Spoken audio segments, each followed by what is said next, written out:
For over 130 years, the people of Johnson & Johnson have been caring for the world and helping people everywhere live longer, healthier, happier lives. Their credo states we must be mindful of ways to help our employees fulfill their family responsibilities. Employees must feel free to make suggestions and complaints. There must be equal opportunity for employment, development, and advancement for those qualified. We must provide competent management, and their actions must be just and ethical.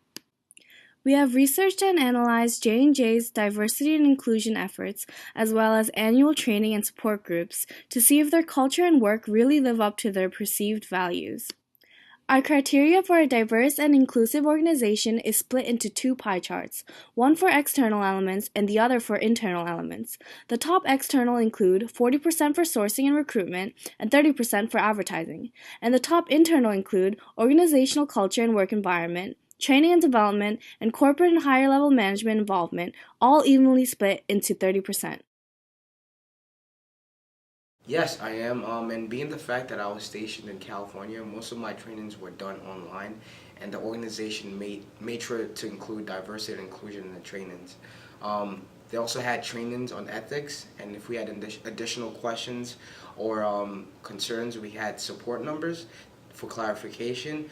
But also J&J took the extra steps to include sessions about affirmative action and diversity within the organization. Yes, I'm very aware. Johnson & Johnson Worldwide actually has an Office of Diversity and Inclusion where a lot of the diversity claims go through, and they work really hard to monitor anything that may or may not be happening in the organization.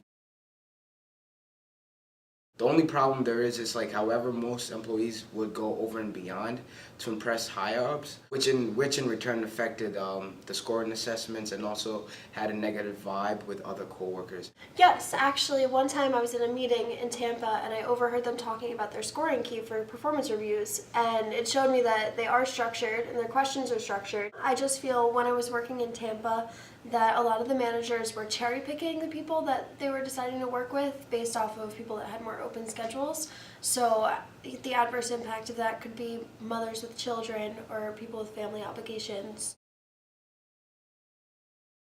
No, at Johnson & Johnson, everyone is perceived to be equal.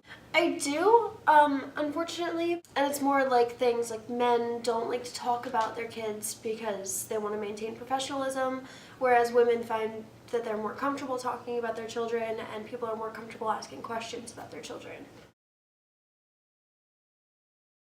Yeah, so as a woman, I've encountered discrimination on a daily basis, but I feel as if it would be the same anywhere that I go. All the discrimination that I have faced has been systemic, so microaggressions and really based off of subconscious feelings of the workers that I work with. It's not intentional, I don't feel, but I do have to face obstacles like that.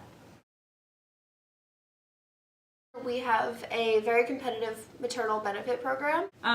Yeah, we have leaves for birth or adoption. Just last year, paternity leave was introduced. A lot of their places have on-site daycare, breast pumping rooms, and paternity leave. There are widely used flexible working arrangements.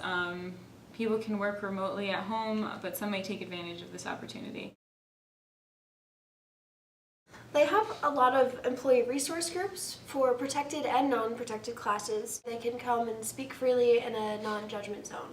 Our deep research and visit to J&J New Brunswick told otherwise. We saw a great establishment, but on the walls were pictures of higher-ups. By just one look at the executive board, it's easy to say that the diversity is lacking.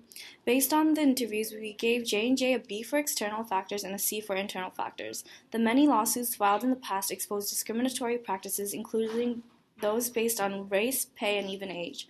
One article stated that J&J's practice of not posting job openings for higher-level positions results in scores of jobs being filled through an informal behind-the-scenes process in which predominantly white managers handpick favored white candidates. J&J ranked highly compared to other organizations, and they have been maintaining a very good image, but there is still a lot of work to be done. They are an ethical organization that is in the right headspace with a lot of good policies in place, but it is a really large company, so it's hard to monitor every manager, making it even harder to monitor the climb to the top. Overall, we graded J&J's diversity and inclusion efforts an average C. We have listed some suggestions here to make J&J a more diverse and inclusive organization. These vary from extra care and focus on succession planning to sticking to structured performance reviews. There is obviously more work to be done.